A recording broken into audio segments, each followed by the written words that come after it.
j'essaye de comprendre l'acte de la croix, au plus je réalise que nous l'avons que très très partiellement compris.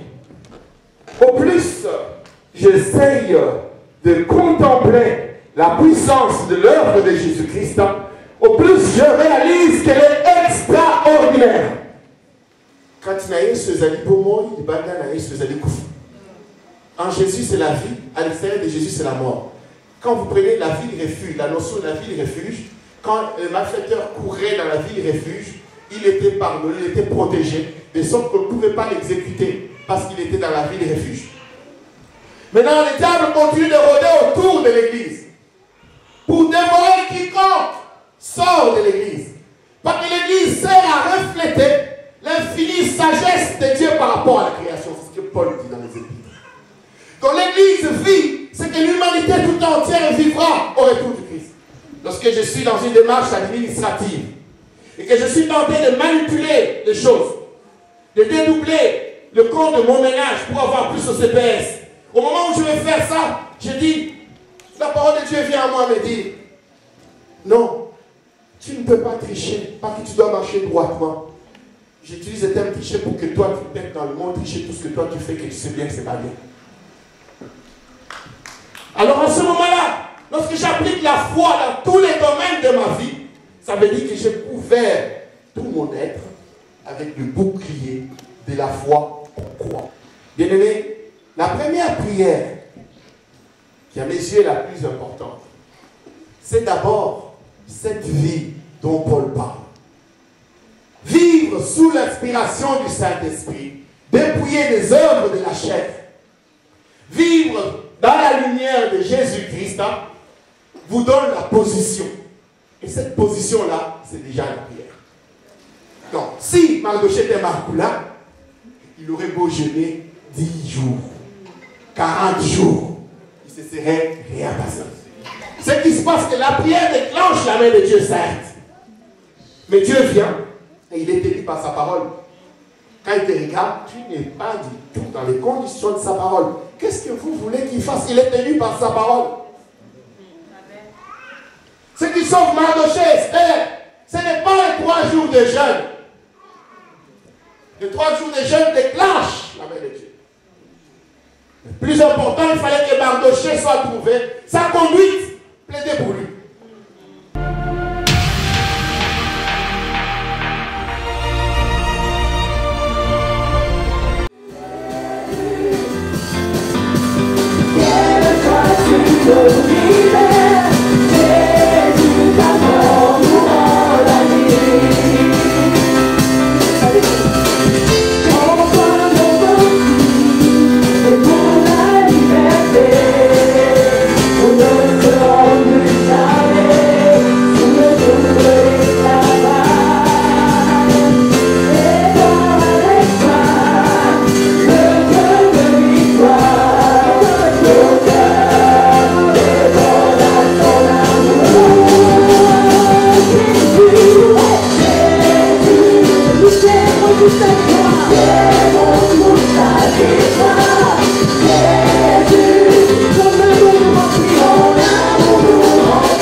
Amen, amen.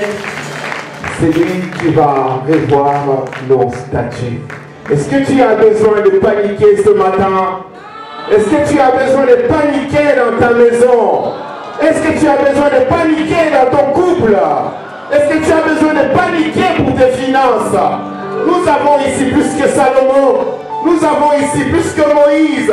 Nous avons ici plus qu'Élie. Nous avons ici les fils du Dieu vivant. Tu n'as pas besoin de paniquer. Quelle que soit la tempête qui secoue ta vie, quel que soit ce vent qui souffle encore dans ta vie, ce matin, tu n'as pas besoin de paniquer. Nous sommes dans le cortège triomphal du Christ. Nous marchons à sa suite. Nous marchons à sa victoire. Nous allons ouvrir nos Bibles et lire la parole du Seigneur ce matin. Je vous en prie, vous pouvez prendre place. Nous tournons nos Bibles rapidement dans l'épître de Paul aux Éphésiens. Il y en a qui disent encore. Oui, Éphésiens chapitre 6, verset 10. Nous lisons la parole du Seigneur. Pour conclure, puisez votre force dans les Seigneurs et dans sa grande puissance. Revêtez-vous de l'armure de Dieu afin de pouvoir tenir ferme contre toutes les ruses du diable. Nous n'avons pas à lutter contre les êtres de la chair, des chairs et des sangs, mais contre les puissances, contre les autorités, contre les pouvoirs de ce monde des ténèbres et contre les esprits du mal dans le monde céleste. C'est pourquoi endossez l'armure que Dieu donne afin de pouvoir résister aux mauvais jours et tenir jusqu'au bout après avoir fait tout ce qui était possible. Tenez donc ferme. Ayez autour de la taille la vérité pour ceinture et remettez-vous de la droiture en guise de cuirasse. Ayez pour chaussure à vos pieds la disponibilité à servir la bonne nouvelle de la paix. En toutes circonstances, saisissez-vous de la foi comme d'un bouclier avec lequel vous pourrez éteindre toutes les flèches enflammées du diable. Prenez les saluts pour casque et l'épée de l'esprit, c'est-à-dire la parole de Dieu.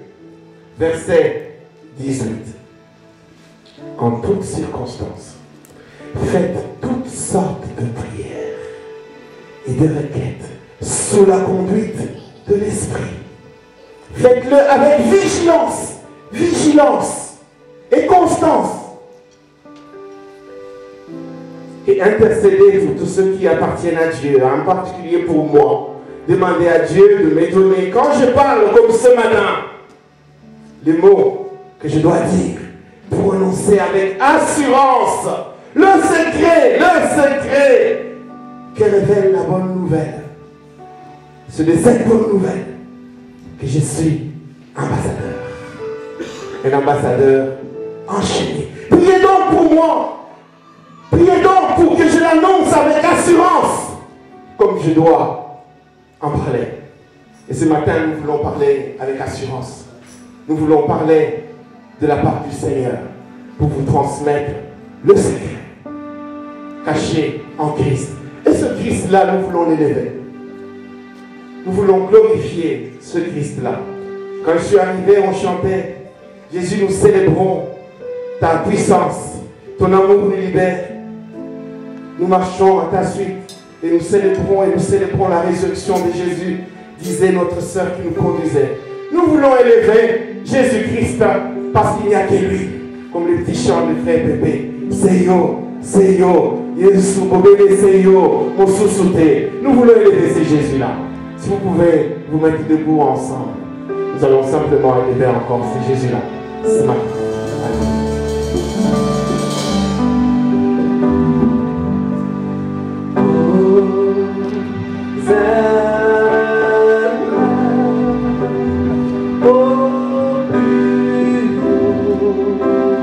Je commence à intercéder pour que ce ne soit pas Patrick qui te parle, mais que ce soit Dieu lui-même qui te transmet la vérité et la connaissance.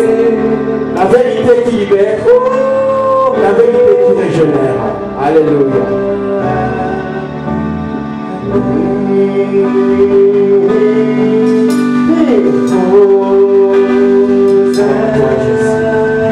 Alléluia. Gloire à toi, Jésus. Alléluia.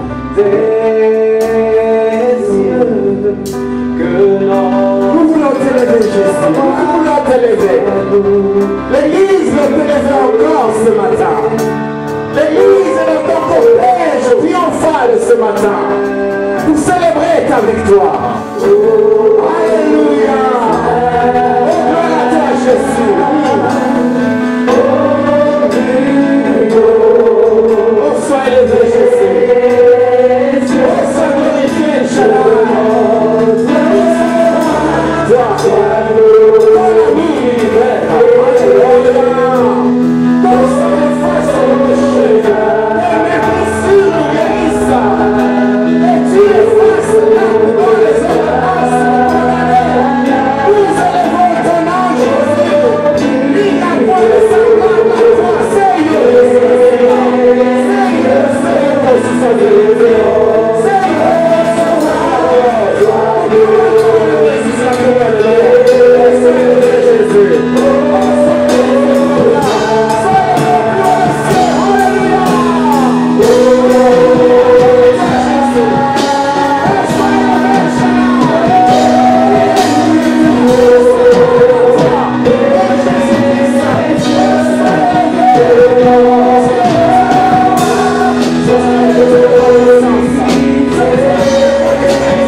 prier, ni parmi les anges. Dieu a-t-il dit cela? Il n'y a qu'à toi, Jésus-Christ. C'est pourquoi seul ton nom guérit encore ce matin. Seul ton nom délivre encore ce matin. Seul ton nom bénit encore ce matin. Seul ton nom transforme encore ce matin. Seul ton nom nous restaure encore ce matin. Jésus, nous t'élèvons. Plus haut, sois béni, sois glorifié. Que Dieu vous bénisse, vous avez été formidable. Bien-aimés dans le Seigneur, nous sommes là pour élever le nom de Jésus-Christ. Ça fait 31 ans que je prêche l'évangile. Mais j'ai l'impression que ça commence simplement maintenant. J'ai l'impression qu'au plus j'essaye de comprendre l'acte de la croix, au plus je réalise que nous l'avons que très très partiellement compris. Au plus j'essaye de contempler la puissance de l'œuvre de Jésus-Christ, au plus je réalise qu'elle est extraordinaire. Elle est encore plus extraordinaire que ce que nous nous imaginons. Voilà, nous allons ce matin, autant que faire se peut, essayer de vous transmettre la vérité de Dieu et seule la vérité de Dieu. Ce matin, j'ai qu'une seule ambition spirituelle, c'est de vous rapprocher davantage de Dieu. Vous aider à vivre la victoire en Dieu. J'ai qu'une seule ambition, c'est de vous aider à vivre la parole de Dieu par l'action du Saint-Esprit. Je ne viens pas pour polémiquer avec qui que ce soit. Je ne viens pas pour narguer quelqu'un. Mais je viens pour que l'Église se rapproche du Seigneur et seul du Seigneur. Je veux juste vous demander aussi une chose ce matin. Disposez vos cœurs à l'écoute de la parole du Seigneur. Je vais vous demander une seule chose. Laissons la Bible parler. Éteignez et faites taire en vous ce que vous avez entendu à gauche et à droite, pour ne regarder que la parole du Seigneur.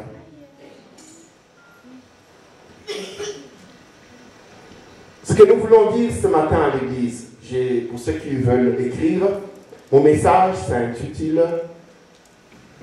« Prier sous l'inspiration du Saint-Esprit ». Pour ceux qui veulent des choses systématiques et planifiées, mon plan est celui-ci. À partir du texte que nous avons lu, nous allons démontrer, Paul dit « tenir ferme ». Tenir ferme, c'est tenir dans une position. C'est très important que vous suiviez cela correctement pour comprendre l'enchaînement. À partir de ce texte, nous allons démontrer que la position que Paul veut que l'Église tienne, c'est la position dans laquelle l'Église se trouve actuellement. Et nous allons aller examiner cette position-là.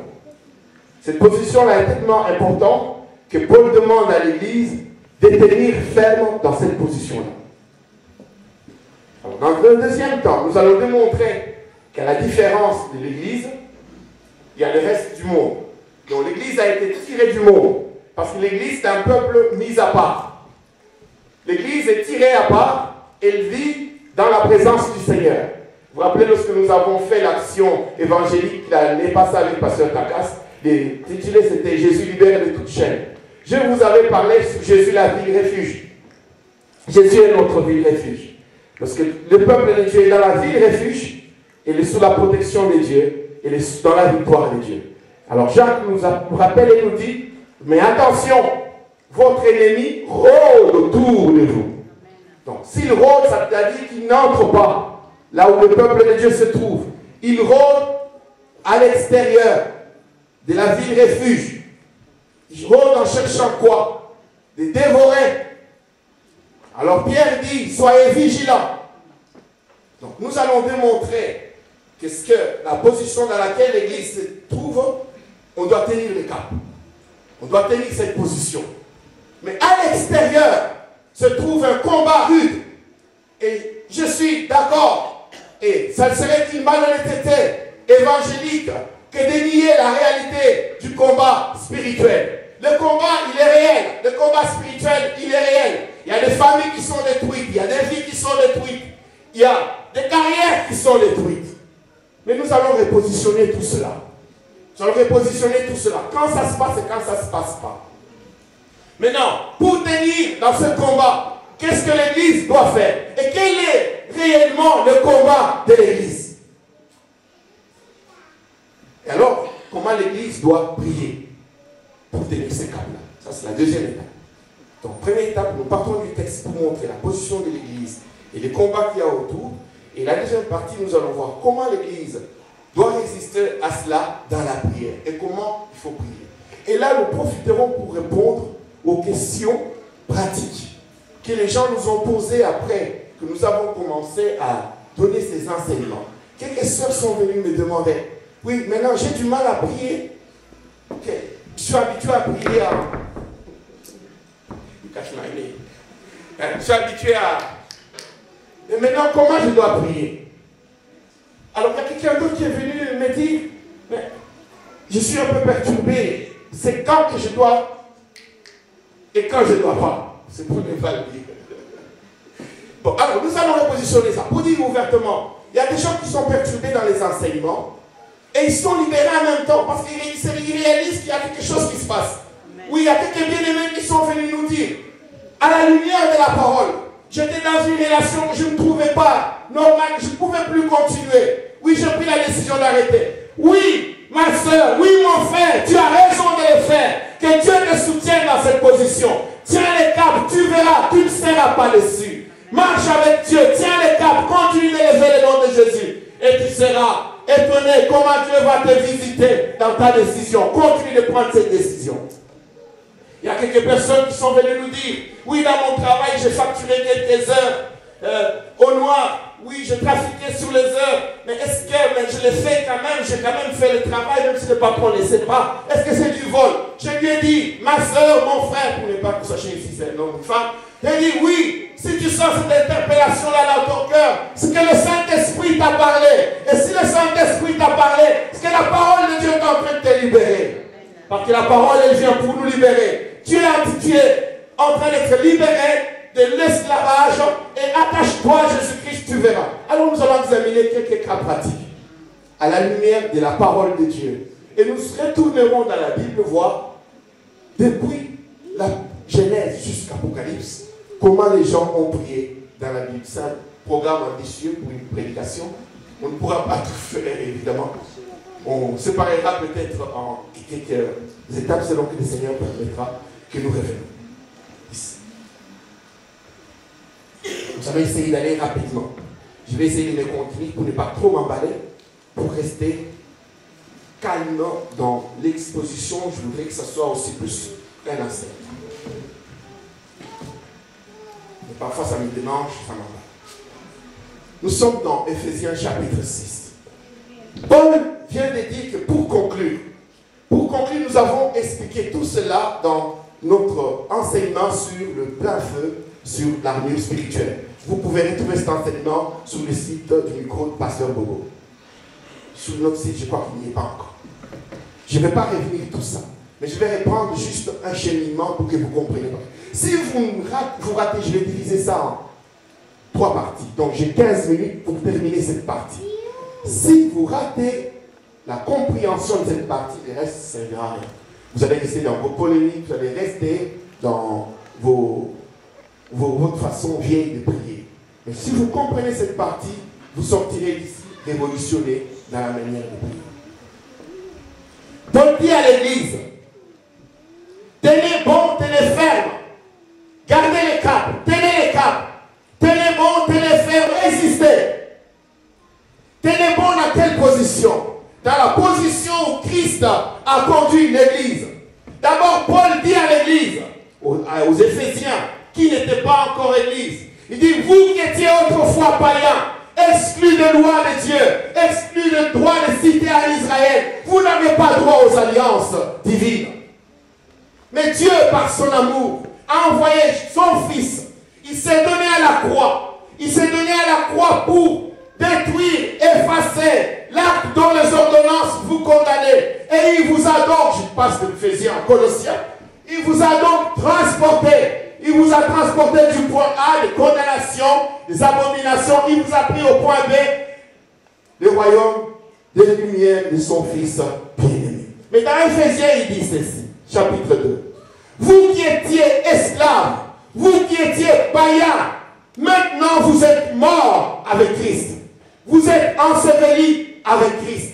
Ensemble, vous avez été ensevelis et ensemble, vous êtes ressuscités. Et ensemble, vous êtes transportés dans le monde céleste. Chapitre 2. Et chapitre 1, il dit, oui, Dieu a déployé sa grande puissance en ressuscitant Jésus-Christ. Oui, il a été transporté dans le monde céleste. Où il est à la droite du Père. Et où il est élevé bien au-delà de toute puissance, de toute autorité, de toute domination. Lorsque nous croisons les chapitres 2 et chapitre 1, si nous sommes morts ensemble, ensevelis ensemble, si nous sommes ressuscités ensemble et transportés dans le monde céleste ensemble, nous sommes dans la même position que Jésus-Christ. Oui ou non? La vérité biblique. C'est Paul qui le dit. Il dit, je voudrais que vous réalisez quel est le secret qui y est caché en Christ. Aidez-moi, dit-il, priez afin que Dieu me permette d'annoncer avec force et efficacité le secret qui se trouve caché en Dieu, à savoir le Christ. Parce que Christ transporte ce qui était rejeté, ce qui était condamné. Il les transporte dans une nouvelle position à la droite du Père, bien au-delà des puissances, bien au-delà des autorités, bien au-delà des principautés. Vous êtes d'accord avec moi? Mais cette position céleste, cette position de victoire, nous la réalisons encore mieux lorsque nous lisons dans Colossiens. Ça, je voudrais qu'on lise pour comprendre. Nos amis de jeudi, ceux qui viennent dans nos enseignements de jeudi, ils sont déjà experts là-dedans. Parce qu'ils savent, nous sommes revenus continuellement là-dessus. Nous sommes dans Éphésiens 2, au chapitre 14. Il dit ceci, il nous a pardonné toutes nos fautes, car il a annulé l'acte qui établissait nos manquements à l'égard des commandements, où il a effacé le clouant sur la croix. Là, il a désarmé toute autorité, tout pouvoir, les donnant publiquement en spectacle, quand il les a traînés dans son cortège triomphal après sa victoire sur la croix. Qu'est-ce que nous avons enseigné là-dessus? Jésus-Christ nous transporte dans une nouvelle position. Avec lui, bien au-delà des autorités. Mais lui, qu'est-ce qu'il fait sur la croix? Il livre une bataille. Quelle bataille? Parce que Dieu, il est tenu par sa parole. Sa parole, elle est conduite par quoi? Par la loi de Dieu. Qu'est-ce que la loi de Dieu dit? Les pécheurs doivent mourir.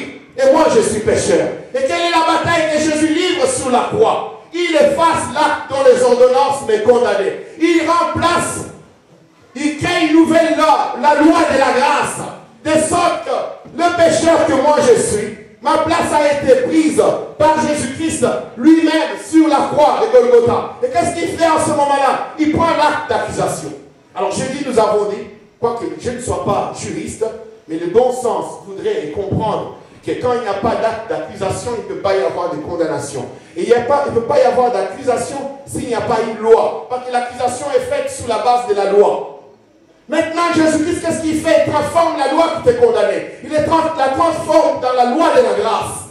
De sorte que tu n'es plus vu devant Dieu dans ta nature pécheresse, mais tu es vu sanctifié par le sang de Jésus-Christ. C'est pourquoi en Christ, Paul dit, oh maintenant, qui pourra condamner ceux qui sont en Christ? Parce que voilà, en Christ nous sommes plus que vainqueurs. Parce qu'il a pris ma place du pécheur et je suis justifié. Donc, la victoire de Jésus-Christ sur la croix de Golgotha devient mienne. Devient mienne parce que je suis en lui. Je suis en lui parce que nous sommes transportés ensemble. Et nous sommes dans la même position avec Jésus-Christ. Je veux que tu me prêtes vraiment ton cœur et ton esprit pour comprendre ces choses. Alors, je dis, nous avons encore enseigné ceci. Paul dit que Jésus-Christ, il a triomphé de Satan en public pour que tout le monde le sache. Et vous savez ce qu'on faisait du temps de Romain. Lorsqu'un général allait à la guerre, il devait tuait au moins 5000 personnes. S'il tue au moins 5000 personnes, à son retour, on le mettait sur un char. Et il entrait d'une manière triomphale dans la ville. Et dans son cortège, on mettait ses ennemis enchaînés. L'armée qu'il avait vaincue. On les enchaînait et on les traînait dans ce cortège. Oui, il y a un autre commentateur qui dit, non seulement ça, mais on prenait la famille du général qui avait gagné la bataille.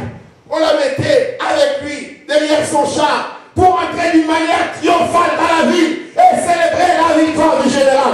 Bien-aimé, la Bible nous dit ceci. Le Christ qui a été donné à l'Église comme chef, ce n'est pas le Christ crucifié, mais c'est le Christ dominateur. Vous le trouvez dans Colossiens 1, dans Éphésiens 1. Et dans Colossiens 1, on dit, oui, parce qu'il a créé, parce que tous les trônes, toutes les seigneuries et les autorités ont été créées et en lui et pour lui. L'Église, pour la présenter à Dieu comme étant l'épouse, il amène dans son char de victoire. Et on l'envoie derrière. Tous nos ennemis vaincus, enchaînés. Nous autres, ils sont dans la honte. Ils sont hués. Ils sont hués. Vous vous rappelez en 1945, les Français ont fait la même chose. Vous voyez, on prend tout dans la Bible. Le général de Gaulle a fait la même chose. Il est entré sous les Champs-Élysées avec les Allemands qui avaient été vaincus. Ils étaient enchaînés, ils étaient à la traîne, ils étaient dans la honte. Et lui marchait à la tête des troupes. Il était célébré. Mais nous avons plus que le général de Gaulle. Nous avons Jésus-Christ. Lui, il est venu non pas pour tuer 5000 personnes, mais pour acheter l'humanité. Imaginez alors quelle est la gloire lorsqu'il sera reçu au palais royal céleste, lorsqu'il va entrer avec son cortège triomphal, et toi et moi sur le char avec lui, en train de célébrer la victoire. Oh Jésus, nous t'élevons plus haut. J'imagine cette scène encore. Goliath, David arrive sur les champs de bataille. Il trouve le peuple d'Israël enterré dans les tranchées. Il leur dit, qu'avez-vous à vous cacher comme ça? Qui est cet homme-là qui insulte l'armée du Seigneur? David dit, non, nous ne vivons pas le moment où vous devez rester à pleurer sur votre couple, à pleurer sur votre famille, à pleurer encore sur votre carrière. Il n'est pas le moment de rester là, à pleurer sur votre célibat. Levez-vous, marchez la tête haute, entrez dans le cortège triomphal de Jésus-Christ, triomphez du monde, marchez dans la victoire, parce que votre Dieu, il est plus que conquérant. David se présente devant Goliath. Il l'emporte sur Goliath. Et le soir, Saül donne un dîner ou un souper. Donne un souper en l'honneur de David dans le palais royal, dans la plus belle salle du palais royal. Je dis que toute la crème de la société était là. La société bourgeoise, toutes les autorités étaient là. Essayez d'imaginer que le peuple d'Israël restait enterré plusieurs mois par peur et terreur de Goliath. Maintenant, David vient de gagner cette bataille-là. C'était un jeune, il était beau, la Bible dit qu'il était beau. Jeune et beau, fort et efficace. Et il vient de battre l'ennemi le plus redoutable qui faisait souffrir tout Israël. Essayez d'imaginer le degré de satisfaction dans le cœur de David. Essayez d'imaginer le regard envieux que les gens pouvaient avoir sur David. Essayez d'imaginer le degré de contemplation que les gens pouvaient avoir à l'égard de David. Et vous savez comment David se présente ce soir-là au souper, dans le palais royal. Oh, j'aime beaucoup ça. David arrive, tout le monde était déjà assis. Tout le monde était déjà assis à table. Alors vient un moment où on dit, maintenant, comme aux États-Unis, on dit, maintenant, le président of the United States. Alors Barack Obama arrive. Alors ce jour-là, on dit, maintenant, c'est David. David, fils d'Isaïe. Et tout le monde se lève. J'imagine qu'ils étaient tous en train de faire David, David, David. Et vous savez comment David arrive? Oh, j'aime bien le montrer. David arrive comme ça. Il avait la tête de Goliath. Il arrive au palais royal avec la tête de Goliath, un peu fumeur, en train de marcher tête haute. Comme disait le ballon. Il est en train de marcher avec les torses bombés, tellement content de la victoire. Il marche avec la tête de Goliath comme ça. Il arrive au palais royal. Tout le monde, David, David, David. Il arrive avec la victoire et il a la tête de Goliath. Et la Bible dit ceci. Il nous a pardonné toutes nos fautes. car il a annulé l'acte qui établissait nos manquements à l'égard des commandements. Oui, il a effacé, les clouant sur la croix.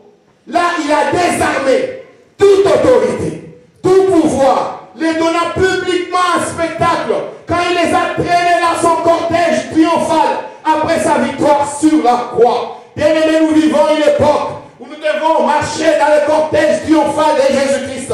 Nous devons marcher dans la victoire de Dieu. Nous devons marcher en célébrant le nom de Jésus-Christ. Et Paul comprend que tenir cette position de victoire est difficile.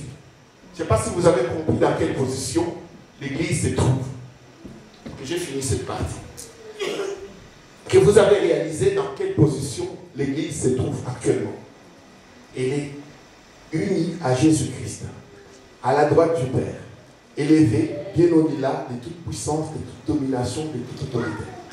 Nous sommes dans le cortège triomphal de Jésus-Christ. Jésus-Christ est notre refuge. Jésus-Christ est notre forteresse. C'est ça la position dans laquelle l'Église se trouve. Maintenant, dans Romains, il dit, nous sommes ce que nous sommes en Christ par l'espérance. Mais la réalité est telle que nous devons devenir ce que nous sommes. Faites un effort, monsieur. Nous devons devenir ce que nous sommes déjà dans l'espérance. C'est pourquoi nous devons prier pour arriver à devenir ce que nous sommes déjà. Ma soeur, toi tu dois être dans un couple béni, heureux. C'est ce que tu es en Christ. Toi tu es appelé à une grande carrière. Tu es appelé à vivre la victoire dans tous les domaines de ta vie. C'est ça que tu es en Christ. Mais tu dois devenir ce que tu es. Pour devenir ce que tu es, tu dois prier. Pour devenir ce que tu es, tu dois tenir ferme. Ne pas prier n'importe comment. Alors Paul leur dit, vous devez tenir ferme dans cette position-là. Alors Jacques nous dit en ce moment-là, je commence un peu dans l'autre partie. Jacques nous dit en ce moment-là, vous devez tenir ferme, parce que lui aussi dit la même chose. Le diable rôde autour de vous. Résistez-lui, tenez ferme. Pourquoi? Parce qu'il cherche qui dévorer. C'est-à-dire, il rôde autour de nous. Il y a un chant qui dit, quand il n'a eu pour moi, il n'a eu ce En Jésus, c'est la vie. À l'extérieur de Jésus, c'est la mort. Quand vous prenez la ville refuge, la notion de la ville refuge, quand le malfaiteur courait dans la ville refuge, il était pardonné, il était protégé, de sorte qu'on ne pouvait pas l'exécuter parce qu'il était dans la ville refuge. Maintenant, le diable continue de rôder autour de l'église pour dévorer quiconque sort de l'église. Parce que l'église sert à refléter l'infinie sagesse de Dieu par rapport à la création. C'est ce que Paul dit dans les Épîtres. Quand l'église vit, c'est que l'humanité tout entière vivra au retour du Christ. Il faut que vous compreniez ces choses. Donc ce qui s'applique au monde ne s'applique pas spécialement à l'église. Parce que l'église n'est pas dans la même position avec le monde. Maintenant, Paul dit, revêtez-vous de l'armure pour tenir cette position-là. C'est une position tellement précieuse. Elle est précieuse et vitale. Et celui qui est à l'extérieur sait que nous sommes dans une position avantageuse. Et il ne peut pas nous laisser dans cette position-là. L'année passée, nous avons illustré ça en disant, lorsqu'on dit nous sortirons, nous irons, il y a l'autre qui répond, ça ne se passera pas ainsi. Donc l'autre se bat pour que ça ne se passe pas comme c'est prévu. Mais quand est-ce qu'il peut avoir la victoire? Lorsque tu sors de la ville refuge. Quand tu sors de la ville refuge, il peut t'atteindre. Alors Paul veut que nous tenions la position conquise par Christ. La position que l'armée de Christ a déjà conquise, nous devons la tenir en tenant ferme. En tenant ferme comment? En revêtant l'armure. Je ne vais pas revenir sur toute l'armure parce que j'ai déjà expliqué. Mais en un mot, nous avons dit que revêtir l'armure, c'est se revêtir de Jésus-Christ lui-même. Parce que nous avons vu que les armes décrites par Paul correspondent aux armes que Dieu lui-même porte dans Ésaïe. Et dans Romains, Paul dit, revêtez-vous de Jésus-Christ. Se revêtir de l'armure spirituelle, c'est se revêtir de Jésus-Christ lui-même.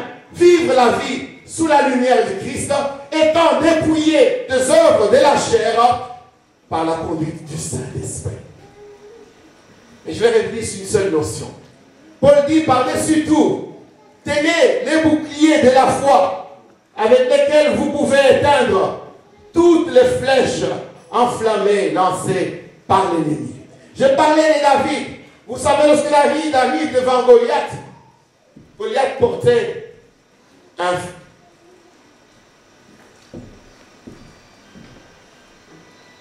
Excusez-moi. Un bouclier devant lui. Il y avait les petits boucliers et puis il y avait les grands boucliers. Du temps des Romains aussi, les boucliers couvraient tous les corps. De sorte que lorsqu'on pouvait lancer des flèches, à l'époque, vous imaginez, la guerre se passe avec des flèches. Donc il y a un bouclier qui couvre tous les corps. De sorte que quand tu avances dans la guerre, il y a ceux qui sont en avant, ils ont des boucliers comme ça. Et ceux qui sont à l'arrière pouvaient lancer des flèches sans être vus et attaqués par les autres. Comme ça, ils pouvaient en arriver jusqu'au corps à corps, dans les tranchées, dans la bataille. Donc les boucliers servaient à se protéger contre les flèches lancées par l'ennemi. Qu'est-ce que Paul essaie de dire quand il dit les boucliers de la foi? Il est question ici de la foi qu'on croit et non pas de la foi qui croit. La foi qui croit, nous avons expliqué, c'est la foi qui espère acheter une voiture ou terminer les études ou se marier. C'est la foi qui croit. La foi qu'on croit, c'est la foi de la parole de Dieu, de la vérité de la parole. Lorsque je m'implique dans cette vérité-là, je suis impliqué dans mon salut, dans l'espérance du salut éternel. Mais en même temps, l'espérance du salut éternel exige de moi que je vive la parole de Dieu dans son intégralité. C'est-à-dire que lorsque je prends la parole de Dieu dans tous les domaines de ma vie, lorsque la parole de Dieu couvre tous les domaines, la vérité évangélique, la vérité de la parole couvre tous les domaines de ma vie, les flèches lancées par l'ennemi ne peuvent pas m'atteindre. C'est dit théoriquement, je me le dis pratiquement. Je suis en Christ, j'ai la victoire. Je travaille dans une société. J'ai l'opportunité d'avoir la caisse. L'ennemi, parce que ce n'est pas parce que tu es en Christ qu'il ne t'attaque plus. Il t'attaque parce qu'il rôde. Il vient t'insuffler une pensée. Lui, il procède avec la carotte et le bâton. La carotte, c'est la séduction avec laquelle il vient. Essaye d'imaginer la voiture, là. Essaye d'imaginer cette résidence-là. Si tu avais ces 5 millions de dollars du département de la santé, essaye d'imaginer tout ce que tu peux faire avec. C'est la carotte. Maintenant, si moi j'applique ce que Paul dit, je prends la notion de la vérité biblique, qu'est-ce qu'elle me dit? Tu marcheras droitement, que les voleurs cessent de voler. C'est moi qui dois cesser de voler. À ce moment-là, Paul ne me dit pas, chasse l'esprit des démons qui est en toi. L'esprit démoniaque de vol qui est en toi. Il dit que les voleurs arrêtent de voler. Donc c'est lui qui doit arrêter de voler. Donc, je connais cette parole. J'ai cette carotte du diable qui me pousse à prendre. Moi, je prends la parole de Dieu. Le bouclier de la foi qu'on croit. Je crois dans quoi? Dans un Dieu juste, intègre, droit, qui ne triche pas. Donc, j'applique ça, la flèche du diable ne m'atteint pas. Je n'ai pas volé. Pas besoin qu'on vienne à ce moment-là faire un rituel quelconque qui soit. La parole que je connais de Dieu, je l'applique dans ces domaines de mon travail, je ne vole pas et il ne se passe rien. Prenons maintenant les versets. Je suis toujours en Christ, dans la position que je vous ai décrite, ô combien extraordinaire. Mais la même carotte arrive. Mon cœur commence à bondir. J'essaie d'imaginer la voiture et la résidence. J'essaie dans la tentation. Je prends. Lui, il rôde toujours. Et des émotions ensemble. Je prends. Qu'est-ce qui se passe? Moi, je n'avais pas prévu, parce que je voyais que la résidence et la voiture, au service de facturation, ils s'aperçoivent qu'il y a des sommes très importantes qui sont en train de partir. Je ne comprends pas d'où. Sur les îles Caïmans, au Luxembourg, enfin, alerte. Alerte, hop, on découvre, non, ça part de tel bureau. Ce que je n'avais pas prévu, je suis arrêté. Je perds mon boulot. Je suis en prison. Ma famille est déchirée. La destruction du diable commence. Commence maintenant avec son bâton. Toi, tu ferais mieux de rester là où tu es. Reste dans la ville refuge. Reste dans la position avec le Seigneur. Ne cède pas la tentation. Dieu te donne la victoire, mais tu dois mettre le bouclier de la foi. Quelle foi? La foi, c'est qu'on croit. Je crois en quoi? Que même si je vis dans une petite maison aujourd'hui, je vais me contenter de mon sol. Je vais me contenter de mon travail. C'est Dieu là qui élève. En son temps voulu, s'il a décidé bon de m'élever, il m'élèvera. J'ai la foi en Dieu. Cette foi en Dieu me protège contre la carotte de l'ennemi. Et cette foi en Dieu me protège contre les bâtons prévus par le diable après. C'est ce que Paul dit. Lorsque je suis dans une démarche administrative et que je suis tenté de manipuler les choses, de dédoubler le compte de mon ménage pour avoir plus au CPS, au moment où je vais faire ça, je dis, la parole de Dieu vient à moi me dire, non, tu ne peux pas tricher, parce que tu dois marcher droitement. J'utilise le terme tricher pour que toi tu mettes dans le monde tricher tout ce que toi tu fais, que tu sais bien que ce n'est pas bien. Alors à ce moment-là, lorsque j'applique la foi dans tous les domaines de ma vie, ça veut dire que j'ai couvert tout mon être avec le bouclier de la foi qu'on croit. J'en ai compris. Vous avez compris, ça c'est très bien. Alors la suite, vous allez mieux comprendre. Maintenant, nous arrivons au 18e verset. Paul dit ceci. En toutes circonstances, faites toutes sortes de prières et de requêtes sous la conduite de l'Esprit. Qu'est-ce que cela veut dire?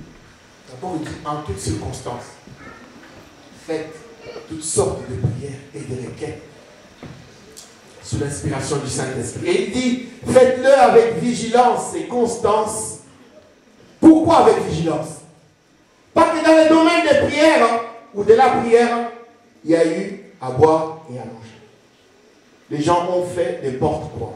Résultat, nous ne voyons pas d'efficacité de la prière parce que les gens se sont trompés dans leur manière de faire. Bien-aimés, la première prière qui à mes yeux est la plus importante, c'est d'abord cette vie dont Paul parle. Vivre sous l'inspiration du Saint-Esprit, dépouiller des œuvres de la chair, vivre dans la lumière de Jésus-Christ, vous donne la position. Et cette position-là, c'est déjà la prière. Pourquoi? Parce que avant même que j'ouvre ma bouche pour dire quoi que ce soit, parce que je vis la vie de la parole de Dieu, je suis conforme à la vérité biblique, Dieu est dans le camp. Vous vous souvenez de ma prédication sur la sainteté? Tant que Dieu est dans le camp, Balaam dit à Balak, tant que l'Éternel sera dans le camp, ni la magie, ni la sorcellerie, ni l'envoûtement ne peuvent pas les atteindre. Et moi, je suis avec Dieu. Je vous viens de vous expliquer la position dans laquelle nous sommes. Donc nous sommes dans le camp avec l'Éternel. Donc qu'est-ce que Dieu me demande à ce moment-là? De vivre la vie conforme. Oh, jeudi passé nous avons dit, parce que vous êtes unis à Christ, vivez donc une vie digne de ceux qui sont unis à Christ. Dépouillez-vous des œuvres de la chair. Oui, bien aimé, il y a un avant, il y a un après. On ne peut pas être en Christ et continuer à vivre comme avant. Lorsque ma vie reflète la parole de Dieu, j'ai déjà prié. Parce que je suis dans le camp. Je suis dans le camp avec l'Éternel. Et l'Éternel lui-même s'élève. Oh, il dit, parce que l'Éternel est dans le camp, il combat pour eux. Maintenant, je ne suis pas dans le camp. Je vis n'importe comment. J'essaie là toute la carotte, sorte de carottes qui arrivent. J'essaie. Mais vient un problème, je me précipite dans une maison pour m'affaiblir dans les jeûnes et prières. Et je commence ce que j'appelle la prière verbalisée. La prière verbalisée, elle n'a d'impact et de force que si elle s'appuie sur la prière vivante, qui est ta vie. Laissez-moi 2 minutes, je vais vous convaincre. Lorsque Tabitha est décédée, est-ce que continuer de prier verbalement? Non. Mais qu'est-ce qui s'est passé? Il s'est passé que les gens ont vu comment elle vivait. Et son, c'est l'habitant d'Orcas. C'est la femme aux œuvres. Ouais. Ils sont allés pleurer chez les apôtres en disant, c'était une femme formidable. Elle aidait tout le monde. Elle faisait les vêtements pour tout le monde. Donc sa vie était déjà une prière. Sa vie avait déjà intercédé. Elle était cadavre. Mais sa vie continuait d'intercéder. Son style de vie continuait d'intercéder. Elle était dans les quatre planches. Mais la nature et sa vie continuaient d'intercéder. Au point que les apôtres sont venus pour prier et demander au Seigneur de changer la chose. Laissez-moi encore une minute. Que dit la Bible? Oui, le sang de ton frère a crié jusqu'à moi. Le sang d'Abel. C'est quoi le sang qui crie jusqu'à Dieu? C'était la vie d'Abel. Ailleurs on dit, le sang de Jésus-Christ crie plus que le sang d'Abel. C'est-à-dire la vie de Jésus. Jésus est saint, il est sans péché. Son sang crie encore plus à l'Éternel. Il intercède encore plus pour l'humanité tout entière. La vraie prière, ce n'est pas une blablabla. Tu peux le dire dans le meilleur français qui soit, dans le meilleur anglais qui soit. Mais si la prière vivante derrière, tu vis en dehors du camp, il ne se passera que dalle. La déception de la plupart des pentecôtistes, ceux qui sont très bondissants, lorsqu'on dit maintenant nous allons nous lever pour faire la bataille, alors ils commencent à fighting.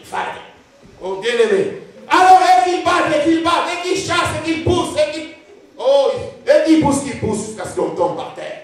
Mais il ne s'est pas signé parce que ce n'est que la prière verbalisée. Mais il y a la prière vivante. Ton style de vie, c'est déjà la vie. C'est déjà la prière.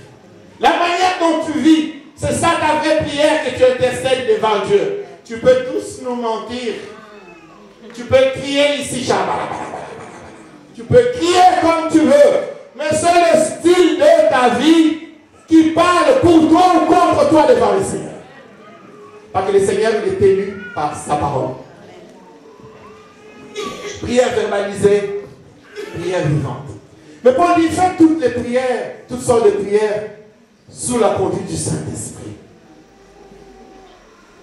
Pour ajouter à cela, dans le souci de la continuité de l'enseignement, j'ai fait un petit bond en arrière sur ce que le pasteur Ali a enseigné il y a quelques dimanches. Lorsque l'attaque arrive, qu'Esther et Mardoché se mettent en prière, jeûne et prière. La mauvaise lecture de la parole serait de croire que c'est le jeûne et la prière qui les ont sauvés. Alors vous aurez raté la vraie lecture de la parole. Le jeûne et la prière étaient très importants. Et c'est ça qui déclenche que Dieu va disposer le cœur du roi. Parce que les cœurs du roi sont dans sa main comme le courant d'eau. Il incline tantôt d'un côté ou d'un autre, en sa guise, et surtout en notre faveur. Dieu le fait. Mais qu'est-ce qui se passe en réalité? C'est qu'on va ouvrir les livres. On va ouvrir les livres. Mais qu'est-ce qu'on trouve dans les livres? La vie de Mardoché. Donc, si Mardoché était Marcoula, il aurait beau jeûner 10 jours, 40 jours, il ne se serait rien passé. Ce qui se passe, c'est que la prière déclenche la main de Dieu, certes. Mais Dieu vient et il est élu par sa parole. Quand il te regarde, tu n'es pas du tout dans les conditions de sa parole. Qu'est-ce que vous voulez qu'il fasse? Il est élu par sa parole. Ce qui sauve Mardoché, Esther, ce n'est pas les 3 jours de jeûne. Les 3 jours de jeûne déclenchent la main de Dieu. Le plus important, il fallait que Mardoché soit trouvé. Sa conduite plaidait pour lui. D'ailleurs, on dit qu'on vous accuse, mais qu'on ne vous trouve pas.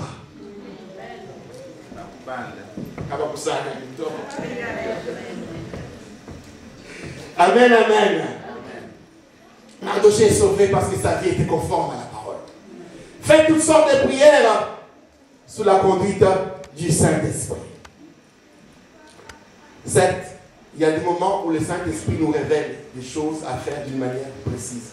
Ça, je voudrais vous témoigner parce que lorsque nous sommes dans l'ambiance de la prière, nous sommes en communion avec le Saint-Esprit. Il y a quelques... Je crois le mois passé, j'avais beaucoup aimé cela, que le frère Pépé avait parlé à la vie. Il a dit que Jésus a commencé son ministère avec la prière. Et il a terminé son ministère avec la prière. C'est quand on est dans la prière qu'on est en communion avec Dieu, qu'on est en échange avec lui, qu'on vise le programme que Dieu a fait. Nous allons voir, mais encore faut-il savoir qu'est-ce qu'on dit dans la prière. Donc nous étions dans cette ambiance de prière. Après le mois de décembre, en janvier, moi je continuais à me réveiller encore dans mon heure de la chaîne de prière. Je continuais à les faire. Le Seigneur me révélait des choses spécifiques. Un jour, il est 3 heures du matin. Je me réveille, je suis en pleurs. Je pleure tellement abondamment que tout mon oreiller est humide. Mais je pleure et puis, en fait, je me réveille. Je suis dans un deuil. Ma soeur est morte. Elle est morte, elle est étendue devant moi. Et moi, je suis surpris. J'ai dit, mais comment tu es morte?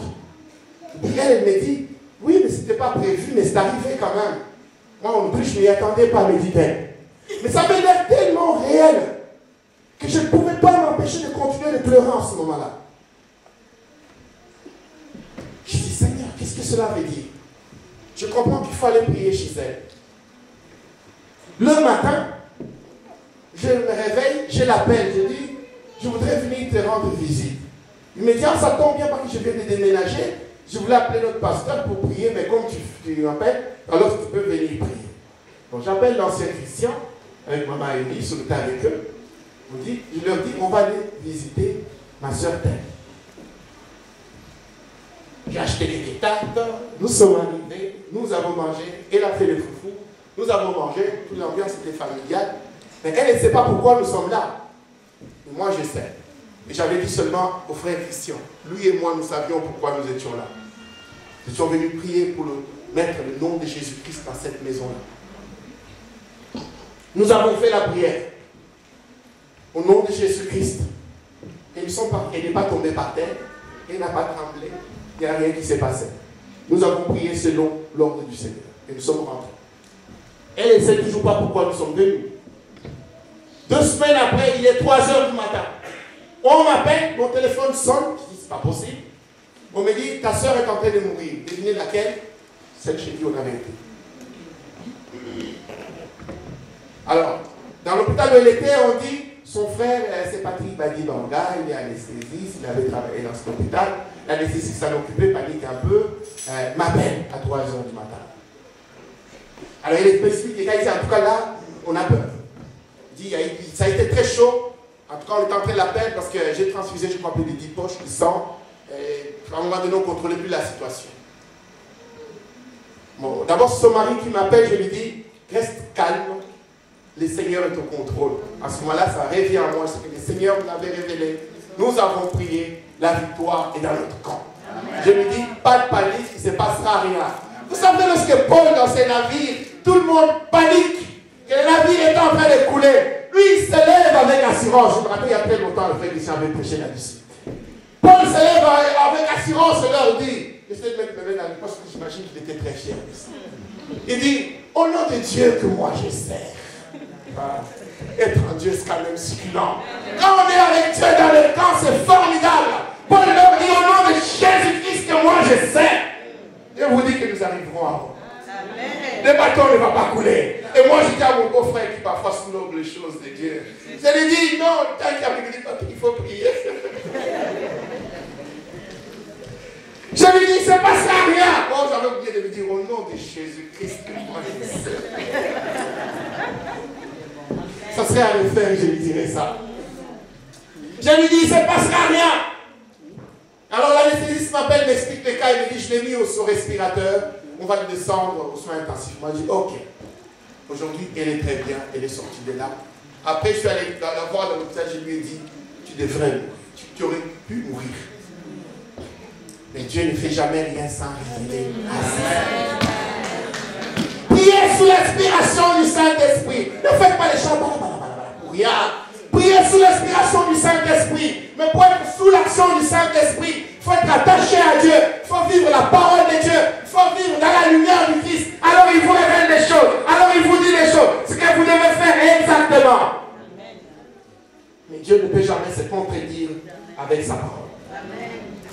Il n'y a pas d'inspiration qui soit contraire à la parole de Dieu.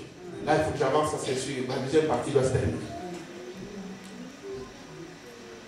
Priez sous l'inspiration du Saint-Esprit. Et il dit ceci. Faites-le avec vigilance et constance et intercédez pour tous ceux qui appartiennent à Dieu, en particulier pour moi. Demandez à Dieu de me donner, demandez à Dieu. Lisez avec moi. Demandez à Dieu de me donner, quand je parle, les mots que je dois dire pour annoncer avec assurance le secret que révèle la bonne nouvelle. C'est de cette bonne nouvelle que je suis ambassadeur, un ambassadeur en génie. Priez donc pour que je l'annonce avec assurance. Deuxième notion. Bon, là, nous sommes sous la prière. Première notion sous la prière, c'est que la vraie prière, c'est la prière vivante et non la prière verbalisée. La prière verbalisée trouve son appui et sa victoire ici. Elle est fondée sur une vie centrée sur Christ, elle est fondée sur une vie centrée sur la parole de Dieu. Première notion. Deuxième notion maintenant. Dans la prière, on s'adresse à Dieu.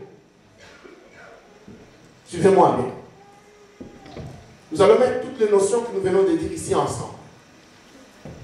Dieu est au-dessus de toutes choses. Jésus-Christ est au-dessus de toutes choses. Moi, ma vie, elle est en Christ.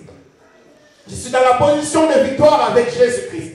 Jésus a payé les prix des actes dont les ordonnances me condamnaient. Donc, je suis dans le même camp avec lui. Alors, toutes les notions dont nous avons parlé, nous allons toutes les mettre ensemble. Donc, lui, il est dans le camp. Moi, je dépends donc de lui.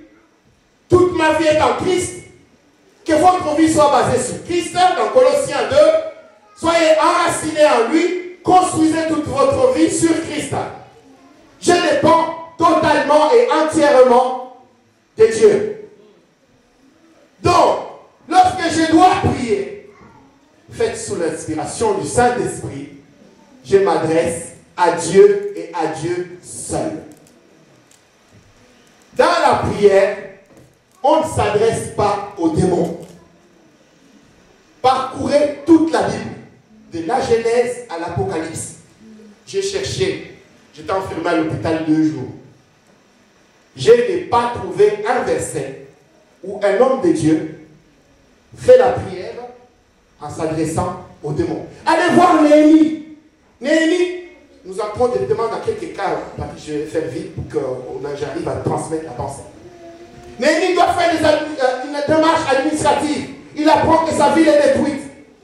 Il doit aller voir l'empereur pour qu'on lui donne des ordonnances pour arriver à les reconstruire, la ville. Il entre en prière. Qu'est-ce qu'il dit? Seigneur Dieu, toi le Créateur, souviens-toi de ton peuple. Oui, nous avons péché devant toi, mais pardonne ton peuple. Lève-toi, Seigneur.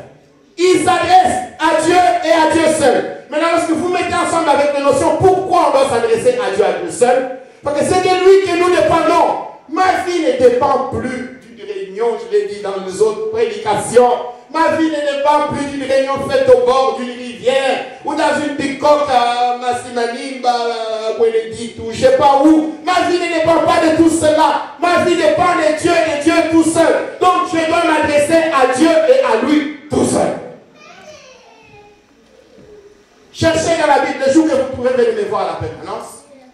Là où un homme de Dieu prie dans la Bible en s'adressant aux démons. Pas un seul verset. Mais qu'est-ce qui est dit? Paul demande au peuple de Dieu de demander à Dieu.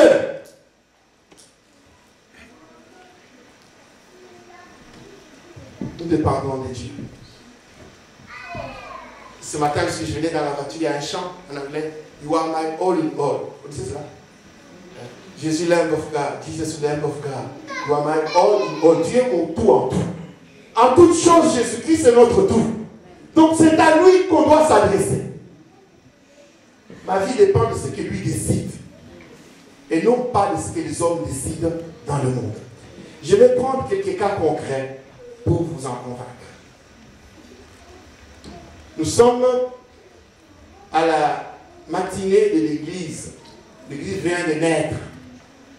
Le diable commence à emprisonner les apôtres. ils en tuent quelques-uns, il en emprisonne d'autres. Pierre et Jean se trouvent emprisonnés. L'Éternel intervient lui-même. Ils sortent, ils arrivent, ils trouvent l'église rassemblée dans une maison. Donc là, nous allons voir comment l'église prie en face d'une attaque.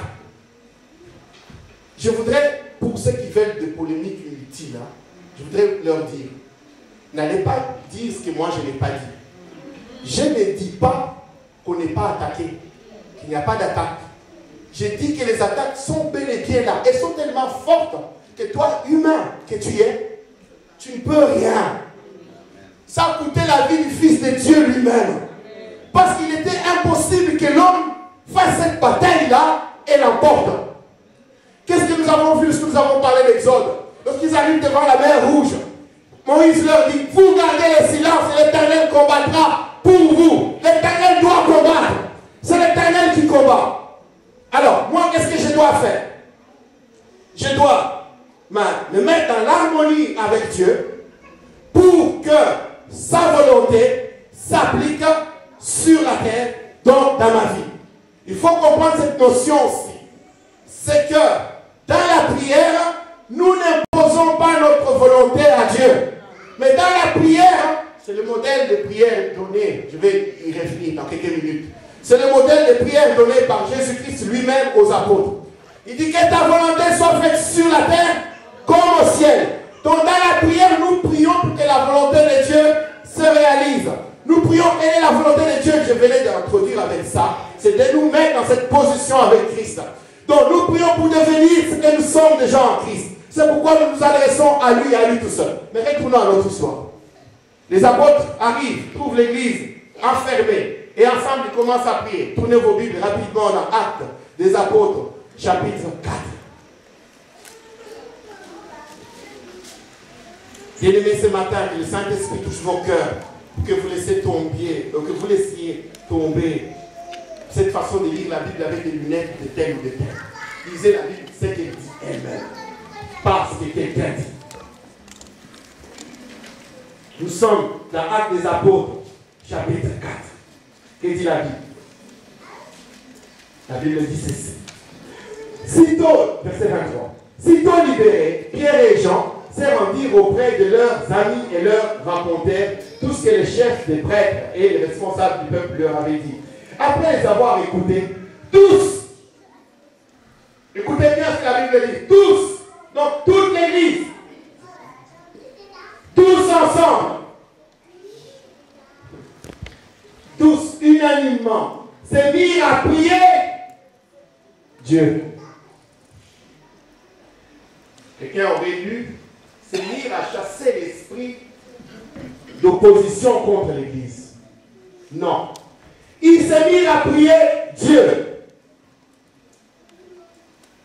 en disant, Maître de tout l'univers, c'est toi qui as créé le ciel, la terre, la mer et tout ce qui s'y trouve. C'est toi qui as dit par l'Esprit Saint qui s'est exprimé par la bouche de notre ancêtre David, ton serviteur. Pourquoi cette agitation parmi les nations? Et pourquoi les peuples ont-ils conspiré pour rien? Les rois de la terre se sont soulevés et les chefs se sont ligués contre le Seigneur et son Messie.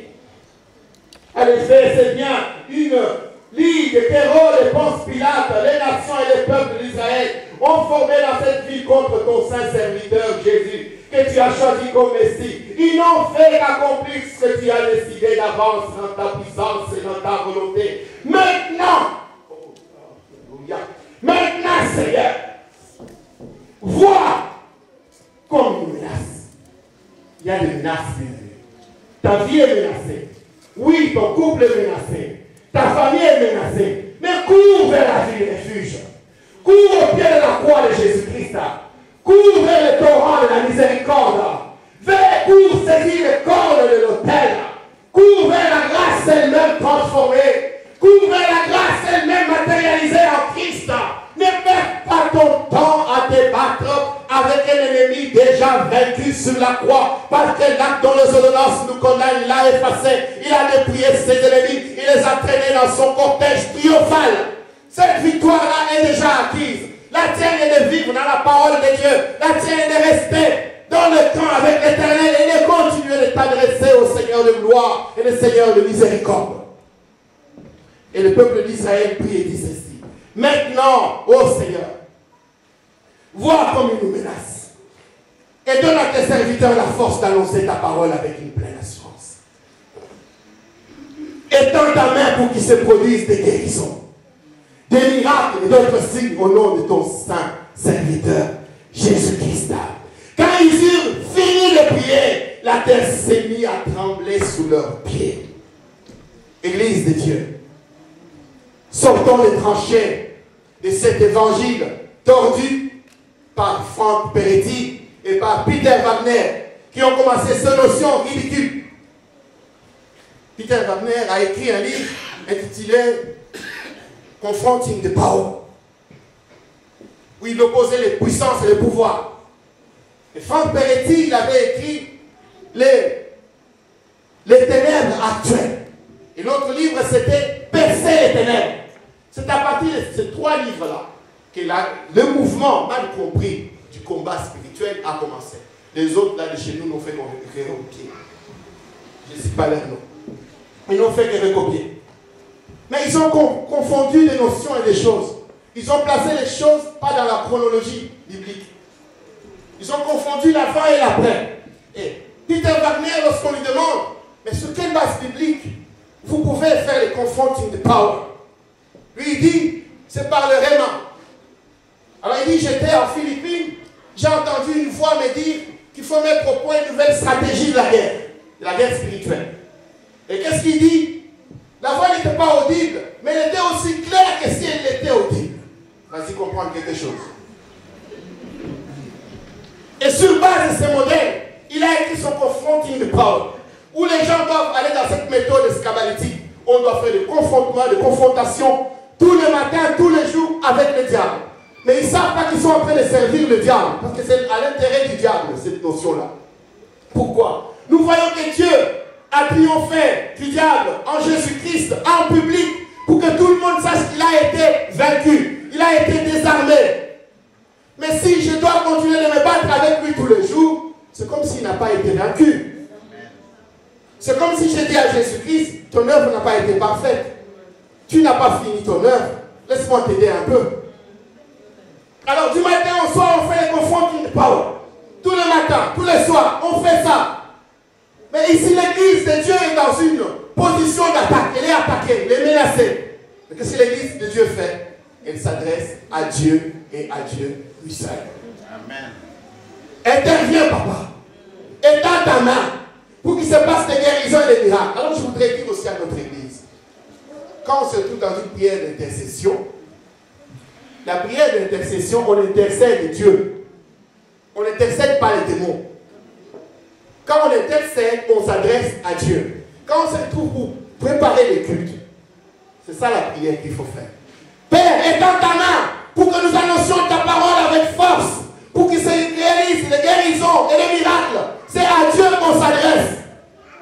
Oubliez un peu les démons un seul instant, vous ne tomberez pas malade, vous savez. Vous n'aurez pas mal au ventre. Je vous dis la vérité, je ne vous mens pas. J'ai testé. Oubliez un peu ça, ce sont des ennemis vaincus, ils sont à terre. Ils sont en dehors du camp. Ils rôdent autour du camp. Mais nous, notre vie ne se passe pas à l'extérieur. Nous, notre vie, elle est à l'intérieur du camp. Et qui règne à l'intérieur? Le Christ. Qui règne à l'intérieur? Oh, ma soeur, j'ai beaucoup aimé l'enchaînement à la célébration. On n'a pas eu le temps de s'échanger, mais je vois que le Saint-Esprit t'avait conduit. Parce que le culte doit être une célébration de Jésus-Christ. On doit célébrer le nom de Jésus. Parce que chose impossible par lui-même acquérir comme victoire, le Christ l'a fait sous la croix. L'église doit être tous les jours dans la célébration de la victoire de Jésus-Christ. Parce que Jésus-Christ a triomphé. Jésus-Christ a triomphé, il a gagné la bataille. Et lorsqu'il est dans le camp, lorsque vient mon problème, Jacques dit, déchargez-vous de tous vos soucis sur lui. Pierre dit la même chose. Vous prenez tous les apôtres, Pierre, Paul, Jacques, ils disent la même chose. Ils disent, vous êtes dans le camp, il est à l'extérieur, le diable, résistez-lui. Paul dit résister, tenez ferme. Jacques dit, votre ennemi est comme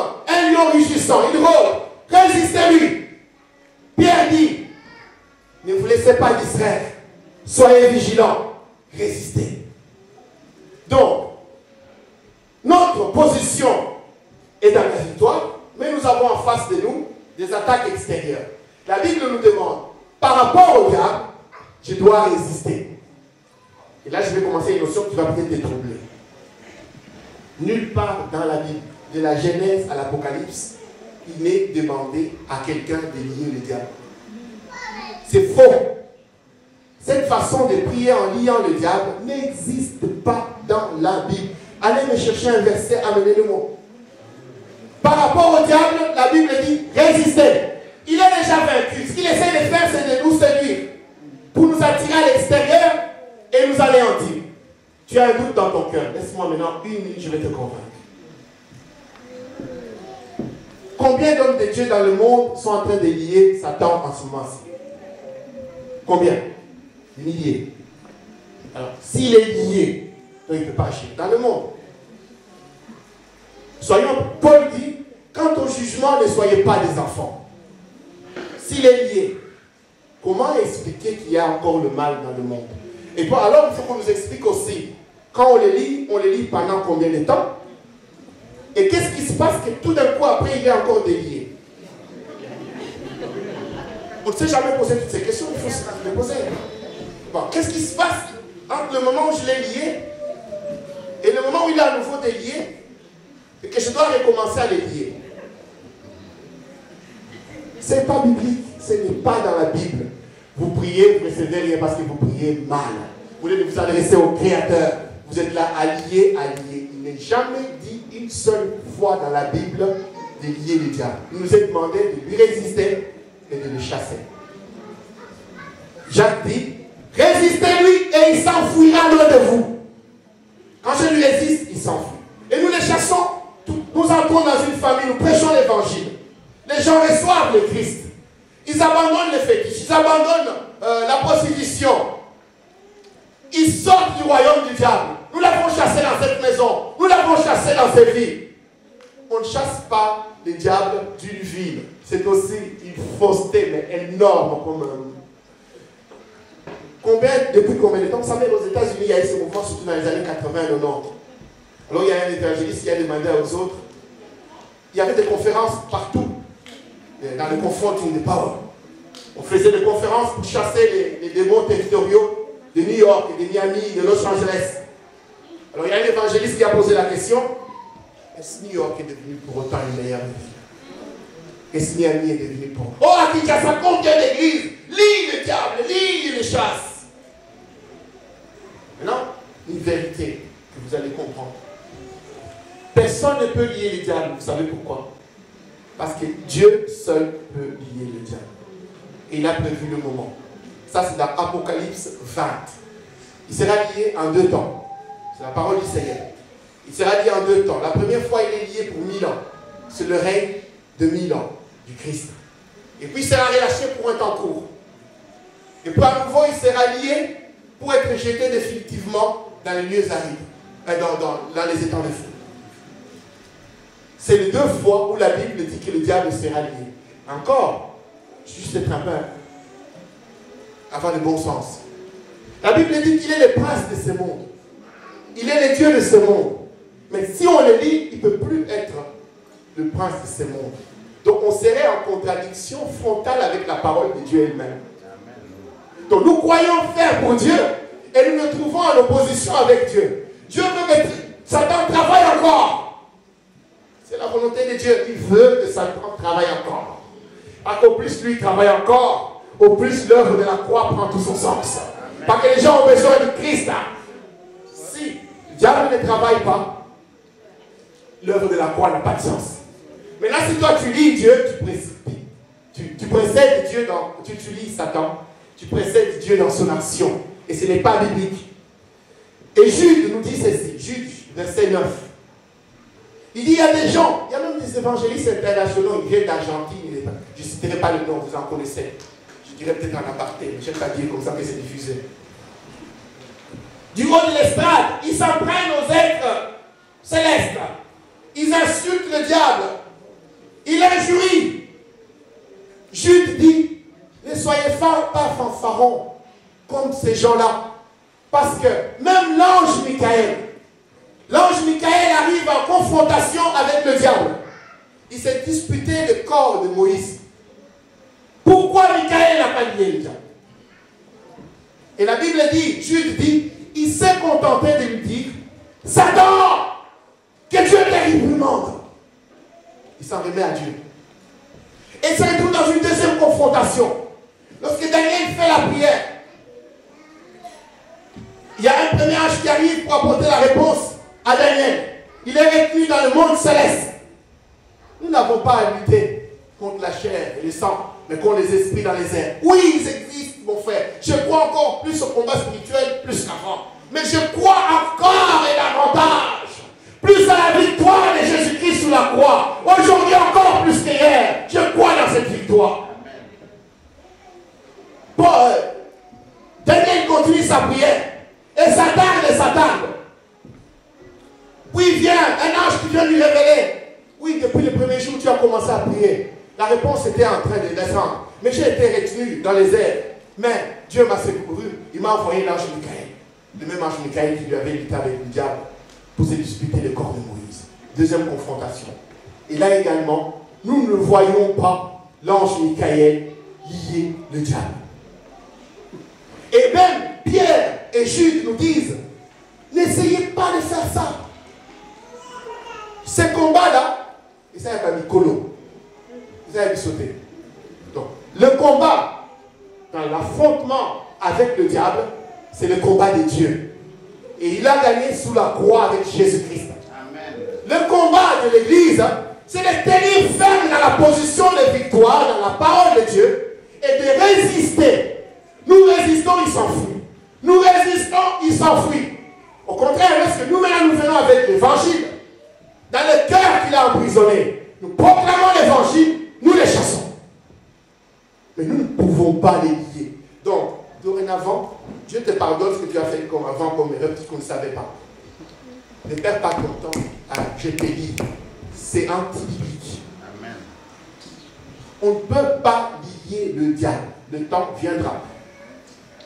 Le Seigneur lui-même, Jésus, confrontation directe avec le diable sous la montagne, qui vient le tenter aussi avec la carotte. Pourquoi Jésus ne les lit pas? Ce n'était pas le moment. Il ne les lit pas, mais il lui résiste. Paul dit résistez. Jacques dit résistez. Pierre dit résistez. Tenez bon, tenez les câbles.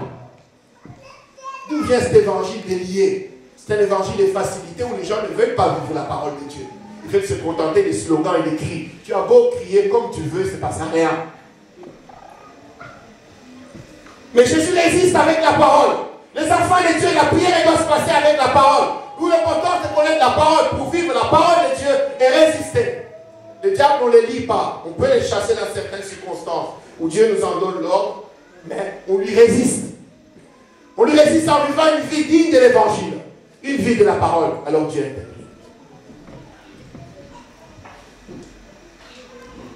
Je continue.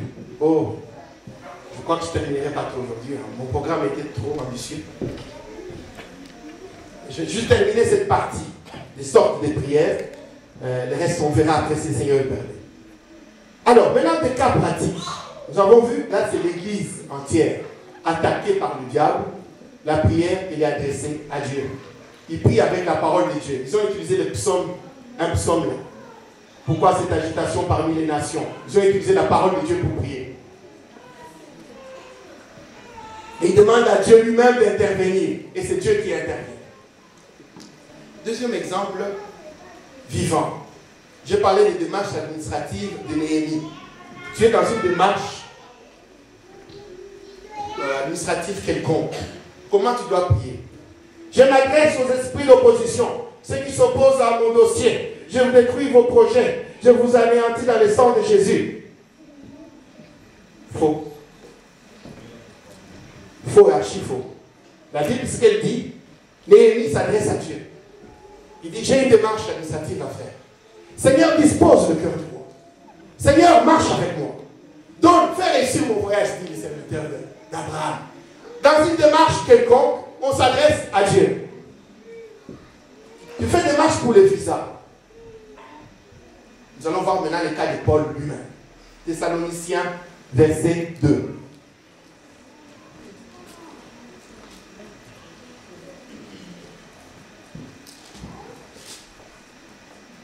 Thessaloniciens, verset 2, verset 17.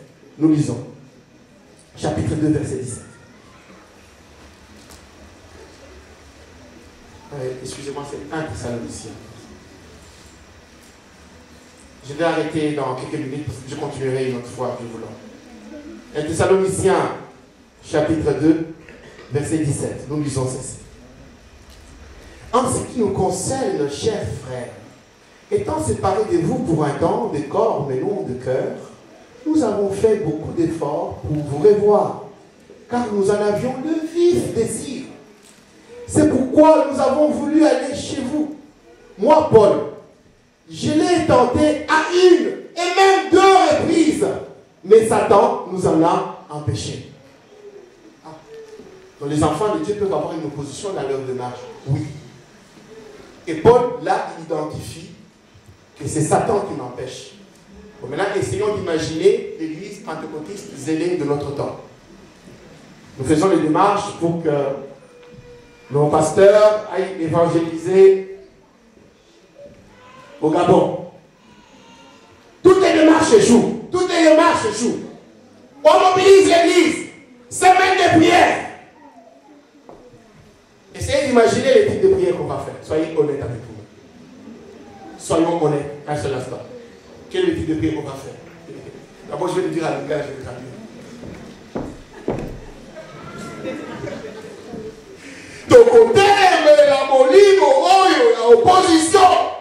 Et vous allez prendre péché voyage à la salle dans Zambé. Tokomunisa yango. La chimisa à la salle dans Zambé. L'ombola c'est la salle dans Zambé. En français. Nous prions autorité. Nous lèvons contre l'esprit qui s'oppose au voyage des pasteurs. Nous détruisons l'esprit de manque de visa. Nous détruisons l'esprit d'opposition sur la route des serviteurs de Dieu. Faux. En faisant ça, c'est comme si les voyages des enfants de Dieu dépendent du diable. Celui qui écrit l'histoire des enfants de Dieu, c'est Dieu lui-même. Quoique Paul ait identifié que c'était le diable qui avait empêché son voyage, quel type de prière Paul fait? Nous tournons Thessaloniciens, 1 Thessaloniciens 3, verset 11.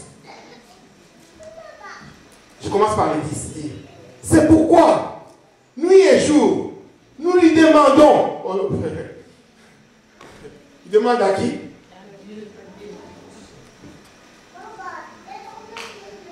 Comment nous n'avons pas compris ces choses?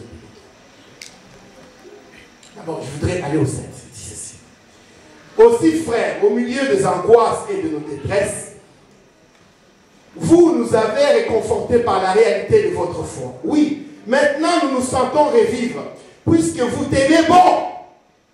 Tenez bon, vous tenez bon dans votre vie avec le Seigneur. Même si je ne suis pas arrivé, Satan m'a empêché. Mais vous avez tenu bon, alors je suis comblé, je me sens revivre. Alors il dit, mais comment en réponse pourrions-nous assez remercier notre Dieu pour vous, pour toute la joie que vous nous donnez devant lui? Et puis il dit, c'est pourquoi, nuit et jour, nous lui demandons avec instance de nous accorder de vous revoir et de compléter ce qui manque à votre foi. Et il arrive au 11e verset, il dit, que Dieu notre Père, lui-même, et notre Seigneur Jésus-Christ aplanissent notre chemin jusqu'à vous. C'est très différent d'un ton côté l'ennemi. Mais cela vient de quoi? De la mauvaise compréhension de l'évangile, où nous croyons que tout ce que nous sommes dépend des démons. Ça, c'est Franck Pelletti. Alors après, quand on lui demande comment il a pu écrire son livre, il dit, moi je voulais juste raconter une belle histoire. Je n'ai jamais dit que c'était la réalité. Il dit, c'était, d'ailleurs, ces livres sont repris dans la rubrique roman. Mais c'est ça, les livres qui sont à la base du mouvement, de la fausseté du combat. Le faux combat, le vrai faux combat. c'est parti de là, des livres qui étaient des romans.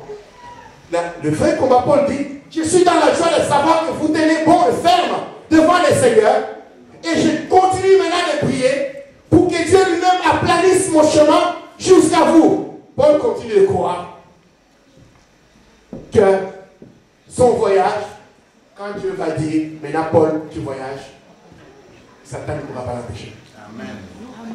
Il faut que dans toutes les étapes de ta vie, dans tous les domaines de ta vie, tu arrives à cette conclusion-là. Que tu dépends de Dieu. Ce que tu as à faire comme combat, c'est de tenir. Tenir ferme dans la vérité. Tenir ferme dans la proclamation de l'évangile. Et Dieu fait le travail lui-même. Je termine avec une autre notion. Paul également veut faire un autre voyage. Ils sont avec ses compagnons. C'est dans Actes des Apôtres. Ils traversent l'Asie. Ils veulent s'arrêter là pour évangéliser. Il dit, l'Esprit de Dieu nous empêcha de rester en Asie. J'ai fait un programme pour aller évangéliser. Qu'est-ce qu'il y a de mal à aller évangéliser? Mais Dieu peut juger que toi, Patrick, tu ne peux pas évangéliser cette famille-là. Si toi, tu arrives là pour parler, tu parles de bonnes choses de Dieu, on va te taxer d'arrogant, de prétentieux, de tout ce que tu veux, que ton style ne correspond pas à cette famille-là. Si on envoie tel autre frère, ça sera mieux. Donc, Dieu peut t'aider. Donc, quand il y a un blocage dans une démarche, ce n'est pas spécialement parce que Dieu a laissé Satan faire, que Satan vous empêche pour que de ton côté, là. Parfois, ça bloque simplement parce que Dieu ne fait pas. Il dit, Dieu nous empêcha d'évangéliser là. Il dit, alors, nous réprime alors le trajet et nous comment est-ce que je vais conjuguer comme elle? Vous avez dit? C'est dans Acte 16. Non. Alors il dit, nous arrivons ils sont arrivés dans une autre ville encore, et ils veulent s'arrêter là, et il dit, c'est la première fois, deuxième fois je crois dans la Bible, on conjugue cela, on dit, et l'Esprit de Jésus-Christ s'opposa à nouveau à nous. Donc toute opposition dans une démarche n'est pas diabolique. Il faut comprendre que Dieu veut essayer de vous dire. Écoutez, tout le temps. Arrêtez un peu ça. Notre vie dépend de Dieu.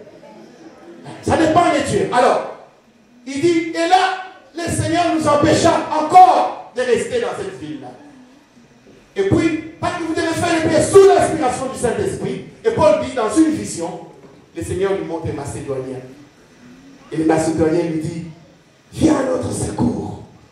Et l'apôtre qui écrit ces choses dit au réveil, et nous avons compris en ce moment-là que les seigneurs nous ont donné d'aller évangéliser à Macédoine. Pas dans la ville où ils étaient. Pas dans la ville d'où ils venaient. Il y avait une opposition, ils n'ont pas pu.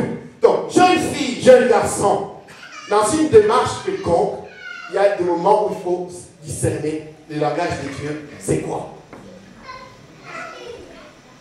Et demander l'intervention divine. Donc là également, Paul ne s'aimait pas à chasser l'esprit d'opposition, mais il s'en remet à Dieu lui-même. Parce que l'heure est avancée, je suis obligé d'arrêter là. Mais en résumé, je vais vous dire ceci. Nous dépendons de Dieu. Nos vies dépendent de Dieu. Le combat contre le diable, c'est Dieu qui l'organise, c'est Dieu qui le fait. Et il l'a déjà fait pour nous. Il nous a pris dans son camp. Encore faut-il être dans le camp et avoir une vie qui correspond à la parole de Dieu. Quand ta vie correspond à la parole de Dieu, Jésus-Christ lui-même monte sur son cheval. Il va à la bataille, il combat et il rapporte la victoire. Mais si toi tu te mets à aider Jésus-Christ, on va te dévorer. Parce que même l'ange Michael ne l'a pas lié. Arrête de les lier tout le temps. Ce n'est pas biblique, c'est anti-biblique. Le message, c'est d'avoir nos vies centrées sous le Christ et dépendre de lui. J'avais plein de versets à vous donner, mais je ne pourrais pas le faire aujourd'hui. Je les ferai une autre fois dans Colossiens 4, 2, 5, on dit, en toutes circonstances, faites connaître à Dieu, par des prières et des supplications, tous vos besoins. Et dans Romains, je répéterai spécialement là-dessus une autre fois, dans cette continuité de la prière. vous verrez que la prière est adressée à Dieu et à Dieu seul. Que Dieu vous bénisse.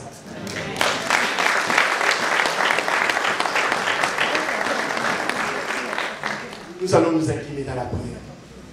Je voudrais, l'Église de Dieu, que vous révolutionnez dans votre façon de vivre avec le Seigneur. Que ceux qui dirigent nos prières ici nous conduisent à glorifier Dieu, à célébrer Dieu, et pas à faire des confrontations tous les jours avec les puissances des ténèbres qui sont par terre et vaincues par Dieu. Nous allons nous incliner dans la prière pour glorifier le nom de Jésus-Christ.